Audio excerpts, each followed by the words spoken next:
चंद्रावत. तू ती नाहीस. जा जा, इथून निघून जा, देवधर म्हणाला. देवधर आणि स्वरूपा दोघेही बाहेरच्या खोलीत येऊन पोहोचले होते. ही लढाई अंधारात होती, अंधाराची अंधाराशी होती. अचानकच स्वरूपा खाली कोसळली. देवधर नुसता पाहत होता. यशच्या आवाजाने देवधरची तंद्री तुटली होती आणि तो वास्तवात आला होता. स्वरूपा. देवधर उभा होता तिथूनच ओरडला. स्वरूपाच्या शरीरातून पारदर्शक आकृती बाहेर पडली. आता ती आकृती आकार घेऊ लागली. ती एक 5.5-6 फूट आकृती होती. लाल डोळे, विक्षिप्त हसू आणि 2 लकाकणारे सुळे. ती आता देवधरजवळ सरकू लागली होती. देवधर मागे मागे सरकत होता, पण तो कशाला तरी धडकला. त्याला पुन्हा तोच लिबलिबीत ओंगळवाणा स्पर्श जाणवला. त्याने मागे पाहिलं तर त्याच्या चेहऱ्यासमोरच एक धूळ उभं होतं. त्याची लांब जीभ त्याच्या नसलेल्या ओठांवरून फिरत होती. त्याची चिकट लाळ खाली पडत होती. त्या लाळेत रक्त होतं. रक्त रक्त. त्याच्या तोंडून किळसवाणा आवाज बाहेर पडत होता. देवधरने मान पुढे वळवली. पुढे ती चंद्रावत होती. देवधर दोन्हीकडून पुरता अडकला होता. चंद्रावतने देवधरच्या डोक्यावरच्या जखमेतलं रक्त शोषायला सुरुवात केली होती. देवधर खिडकीकडे पळाला. आपण काहीही करू शकत नाही हे बहुधा त्याला कळले होते. त्याला काही सुचतही नव्हते. आजूबाजूला सोसायटीत कुणीही दिसत नव्हते. त्याने सोसायटीत पाहिले. अजून एक गोष्ट त्याला जाणवली की लाईट फक्त त्याच्याच घरचे गेले होते. त्याने पुन्हा खोलीत पाहिले तर ते धूळ आणि चंद्रावत आता गॅलरीत आले होते. मागे कठडा होता आणि पुढे हे दोघे. देवधरला आता अशक्तपणा यायला लागला होता. कधीही घेरी येईल अशी त्याची परिस्थिती झाली होती. चंद्रावत त्याच्या शरीरातील रक्त शोषू पाहत होती. तिथे जवळपास एक चाकू पडला होता. कदाचित यशनेच तो देवधरच्या मदतीसाठी. देवधरने तो चाकू उचलला आणि चंद्रावतवर प्रहार केला. तिच्या हृदयात तो वार झाला. ती खाली पडली, गडबडली, पण तिला काहीच झालं नाही. ती पुन्हा उठली. आता सगळं संपलं असंच देवधरला वाटत होतं. अरे, या चंद्रावताला कुणीही हरवू शकत नाही. माझी रक्ताची तहान भागव. रक्त दे मला तुझं, रक्त दे, ती म्हणाली.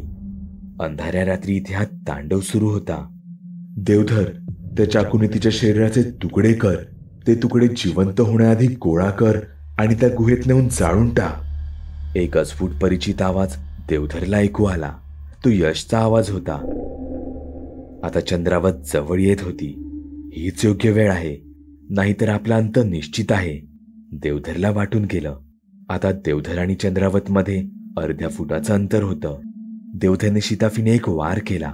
त्यात चंद्रावताचा डोक्यापासून छातीपर्यंत अर्धा भाग झाला.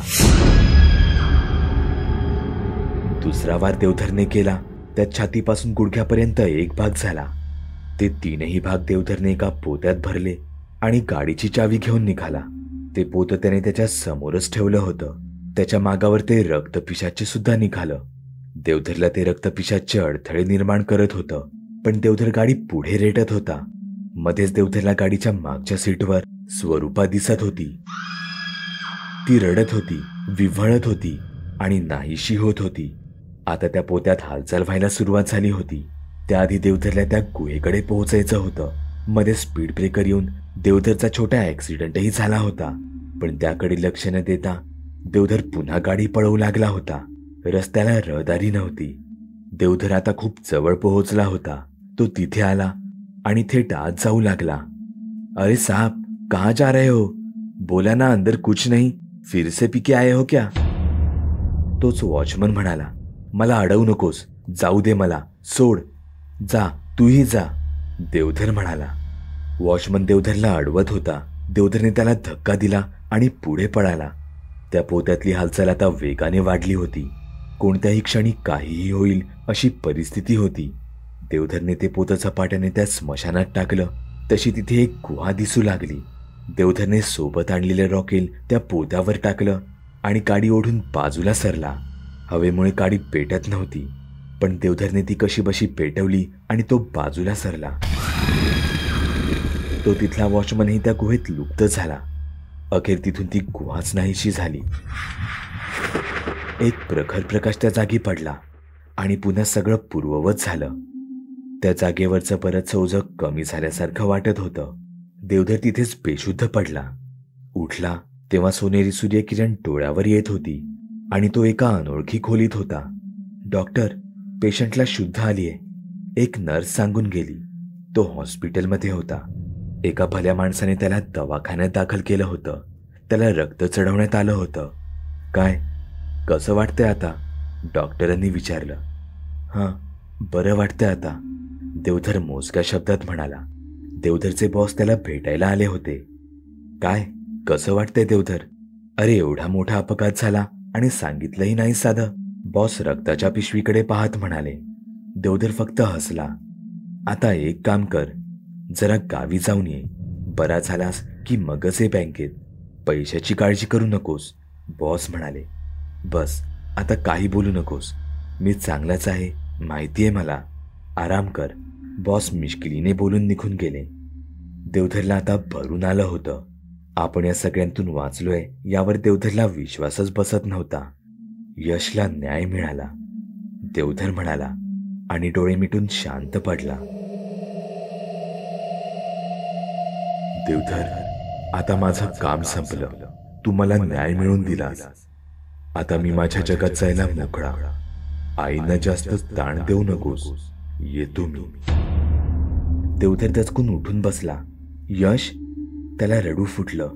यश निघून गेला होता, कायमचा. आता गावी जायचं आणि आई सांगेल तसंच करायचं. देवधरने पक्क ठरवूनच टाकलं होतं. हॉस्पिटलमधून सोडल्यानंतर देवधर घरी आला. स्वरूपाचं प्रेत तसंच तिथे पडलं होतं. मलूल दिसत होती ती खूप. कधी काळी का होईना, पण देवधरने या रूपावर प्रेम केलं होतं. देवधरने रीतसर फडागणी देऊन तिचे अंत्यसंस्कार केले. तो गावी निघाला होता. त्याने मागे वळून पाहिलं. त्याचं घर मन भरून पाहिलं. जा देवधर, जा आईकडे जा. मी निघतो हा आता. एक अस्फुट परिचित आवाज देवधरच्या कानांवर पडला. तसा देवधर गलबलला. देवधरने होकारार्थी मान हलवून घराचा निरोप घेतला. मागे न बघता देवधर स्टेशनवर आला. गाडी लागलीच होती. तो गाडीत चढला. आज 2 वर्ष झाली या घटनेला. देवधरने गावातल्याच एका मुलीशी लग्नही केलं आणि तिला घेऊन शहरातही आला. देवधरची आई बहीणही आता शहरात आले होते. आता देवधर काही क्षणात बाबा होणार होता. अभिनंदन, मुलगी झालीये, नर्स सांगून गेली. देवधर त्याच्या बायकोला आणि मुलीला बघायला खोलीत गेला. पाळण्यात मुलीला ठेवलं होतं. त्याची बायको अजून शुद्धीवर आली नव्हती. मुलगी देवधरकडे बघून गोड हसली. तिच्या तोंडात 2 सुळे चमकत होते. चंद्रावत, बागुल बुवा. चॅनलवर अपलोड केलेल्या नवीन व्हिडिओची नोटिफिकेशन मिळवण्यासाठी चॅनल सबस्क्राईब करायला विसरू नका. व्हिडिओ आवडला तर आमच्या मेहनतीचा मोबदला म्हणून तो लाईक करून मित्रांसोबत जरूर शेअर करा. चॅनलवरचे इतर व्हिडिओ पाहण्यासाठी इथे क्लिक करा. तसेच चॅनलवरची प्लेलिस्टही चेक करा. दर दिवशी नवनवीन भूतांचे व्हिडिओ बनवून मी तुमचं मनोरंजन करत राहू याची खात्री बाळगा.